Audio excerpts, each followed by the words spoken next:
Hello everyone, welcome back to dispensary nurse. तो ये आपके सामने जो वैकेंसी है ये बहुत इंपॉर्टेंट वैकेंसी है। रेलवे का तो आप देखो ही, लेकिन इसके अलावा जो स्टूडेंट जो बनना चाहते हैं जो नर्स, तो वो आपको ये बहुत उनके लिए इंपॉर्टेंट है। बहुत अच्छी वैकेंसी है और 2024 में पहले भी आया हुआ है, फिर अब दोबारा से नोटिफिकेशन इसमें रिलीज़ हो चुका है। तो ये मैं आपको जानकारी इसलिए दे रहा हूँ, और जो बच्चे ये चैनल सब्सक्राइब किए होंगे तो उनको ये जानकारी मिल जाएगी। और भी जो अच्छी अच्छी जो वैकेंसी है उसके बारे में आपको जानकारी मिलती रहेगी इस चैनल में, इसलिए चैनल को सब्सक्राइब करिए ताकि आपको तुरंत जानकारी मिल जाए। नहीं तो ये हो जाएगा कि आपको एक ही जगह आप फंसे रह जाओगे और ये सब मेन वैकेंसी आपके नज़र से निकल जाएगा। बहुत इंपॉर्टेंट है।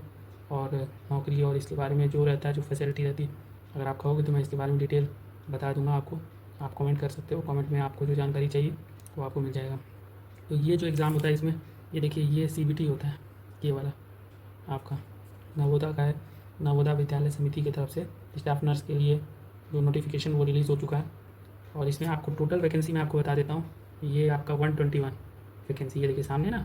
और जो CBT टेस्ट होगा पहले मैं बता देता हूँ। देखिए अगेन जो वेरी इंपॉर्टेंट मैं आपको बता देता हूँ, जो कैटेगरी जो इसमें आएगा, आप जो अपकमिंग आप देखोगे इसमें इसमें अनरिजर्व में UR में अगर आप बात करो तो इसमें टोटल वैकेंसी आएगी 85। और EWS में आपका 12 आएगा। और आपका OBC अगर कैटेगरी में आप चाहोगे तो 12 वैकेंसी आएगा। ये आपका नोटिफिकेशन रिलीज़ हो गया। अगर आप इसमें जब भी ये फॉर्म आता है, ये तुरंत आपका टोटल आपका 1 या 2 वीक में ऐसे आपको देखने को मिलेगा। ये 1 मंथ भी हो सकता है इसमें, जो आप एप्लीकेशन आप भर सकोगे। तो इसके लिए पहले से आप प्रिपेयर रहो। तो आप चैनल सब्सक्राइब करो ताकि आपको इस तरह की जानकारी आपसे मिस नहीं हो पाए। इस तरह की जानकारी ये आपके लिए बहुत इंपॉर्टेंट है। आप एक जगह ही मत फंसे रह जाओ, लेकिन ये रेलवे के अलावा भी आपको बहुत इंपॉर्टेंट है। ये बहुत जानकारी, ये देखिए आपका कैटेगरी वाइज पूरा यहाँ पर डिटेल मैंने आपके सामने रख दिया। ST के लिए 2 वैकेंसी है, SC के लिए 10 है। तो 1500 इसमें एप्लीकेशन फ़ीस रहेगा इनका। और बाकी SC ST और PWBD इनके लिए 1 रुपये भी इनको नहीं देना, नील है, फ्री है इनके लिए, SC ST वालों के लिए। और अगर आप अनरिजर्व कैटेगरी से बिलोंग करते हो तो आपको 1500, और EWS के बारे में मैंने बता दिया, 1500 आपको देना है। देखिए इसमें क्राइटेरिया क्या रहना चाहता है। अब इसमें जो एलिजिबिलिटी क्राइटेरिया क्या है, candidate must have to complete BSc nursing in regular course, ठीक है ना। तो आपको रिकोगनाइज कॉलेज यूनिवर्सिटी से BSc नर्सिंग होना चाहिए, ठीक है ना, सबसे पहले।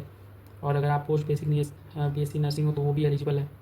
लेकिन देखो एक चीज़ मैं आपको बता दूँ कि अगर आप RN हो, रजिस्टर्ड नर्स हो, और आपके पास अगर 2.5 ईयर का एक्सपीरियंस है मिनिमम, कम से कम, और 50 बेड हॉस्पिटल का, तभी आप इस फॉर्म को भर सकते हो। और इसमें आपका ये समझ लो कि इसमें जो पूरा डिटेल आपके सामने मैं रख दिया हूँ, और एलिजिबिलिटी क्राइटेरिया का भी। और ये वाला जो लास्ट वाला कॉलम है, candidate must not be more than 35 year, तो मैक्सिमम आपका 35 ईयर इसमें मांगा है।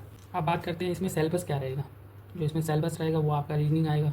रीजनिंग में आपका ये अर्थमेटिक रीजनिंग है, और ये आपका नॉन वर्बल सीरीज, और ये सब आपका पूरा डिटेल आपके बारे में मैंने आपके सामने रख दिया। उसके बाद जो दूसरा इसमें जनरल अवेयरनेस आएगा, करंट अफेयर आएगा। इसमें इंडियन पॉलिटी हो गया, इंडियन कॉन्स्टिट्यूशन हो गया, इंडियन हिस्ट्री हो गया, ये सब चीज़ें इंपॉर्टेंट है आपको, ये सब समझना है। देखो सामने आपके सामने पूरा डिटेल आपको मैं लिख करके बता दिया हूँ, ये नोटिफिकेशन के बारे में आपको जानकारी दे दिया हूँ। जो दूसरा है लैंग्वेज कम्पिटेंसी टेस्ट हो गया, ये आपका जनरल इंग्लिश आएगा, जनरल हिंदी आएगा। इसमें डिटेल में भी आपको, अगर आप कहोगे डिटेल में पूछना तो डिटेल में भी मैं आपको पूरा बता देता हूँ सिलेबस का। ये आपका एक ब्रीफ मैंने आपको बता दिया, समरी एक तरह से, या शॉर्ट आप कह लो, ठीक है ना। मैंने आपको पूरा डिटेल बता दिया हूँ कि ये पूछेगा, इसके लिए भी आप तैयार हो। ये बहुत अच्छी वैकेंसी है 2024 में, फिर उसके बाद दोबारा ये आने वाली नोटिफिकेशन इसका रिलीज़ हो चुका है, तो ये आप इसके लिए भी प्रिपेयर हो जाओ। फिर ये आपका जनरल नर्सिंग का क्वेश्चन आएगा इसमें।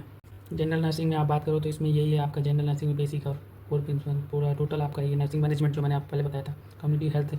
आपको नर्सिंग में इसमें अगर आपका वीक है तो आप किसी भी एग्जाम को नहीं निकाल सकते। इसमें नर्सिंग का ही मैंने पहले ही आपको पूरा डिटेल मैंने बताया कि नर्सिंग में आपको पकड़ बनाना पड़ेगा। आपने पढ़ाई नहीं अच्छे से की है तो आपको पुराना जो आपने फर्स्ट ईयर सेकंड ईयर इसकी बुक आपको पढ़नी पड़ेगी।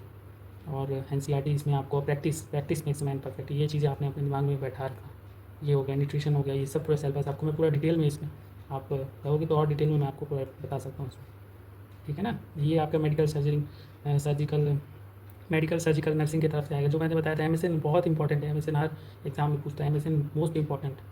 आप बात करते हैं इसमें जो इसमें पैटर्न क्या रहेगा एग्जाम का, तो पैटर्न आपका रीजनिंग एबिलिटी आएगी, 15 क्वेश्चन है इसमें, ठीक है ना। जनरल अवेयरनेस हो गया, लैंग्वेज कॉम्पिटेंसी टेस्ट हो गया, और आपका जो सब्जेक्टिव मैंने कहा ना आपको 70 मार्क्स है, ये 80 तक पहुंच जाता है। इसमें भी ऐसे ही है, और भी सारी सारी जानकारी आपको बताई जाएगी, ठीक है ना। रीजनिंग का इन्होंने 15 मार्क्स आपका, इसमें नॉन रीजनिंग भी आपको पढ़ना पड़ेगा, नॉन नर्सिंग भी आपको देखना पड़ेगा, तो ये चीज़ बहुत इंपॉर्टेंट है। और ड्यूरेशन 2.5 घंटे का रहेगा, तो आपके पास बहुत समय है, 2.5 घंटा, ठीक है ना। CBT है तो रीजनिंग, क्योंकि इसमें आपका रीजनिंग भी आ रहा है तो इसलिए जनरल इंग्लिश जनरल हिंदी भी आना है। तो ये जो 2.5 घंटे का जो पेपर होता है ये आपका 120 क्वेश्चन है, 120 मार्क्स के क्वेश्चन है। और इससे रिलेटेड कोई भी जानकारी आपको चाहिए तो आपको पूरी डिटेल में आपको बताई जाएगी। और इसीलिए आप चैनल सब्सक्राइब कर लो। ये चैनल में आपको और भी जानकारी दी जाएगी ताकि आपकी मदद हो सके, और ये सब चीज़ें आपको मिस नहीं करना है। अगर आप सोचो नहीं हम रेलवे तो ठीक है, रेलवे का तो आपने भर दिया, और रेलवे का पेपर का डेट, एग्ज़ाम डेट और गोल्डन रूल, हर चीज़ें यहाँ पर आपको एक्सप्लेन किया गया, बताया गया। तो शुरुआत में जब कोई नहीं बता रहा था, तब यहाँ कन्फर्म करके बताया गया। तो ये सब चीज़ों का एडवांटेज आपको लेना है, समझना है।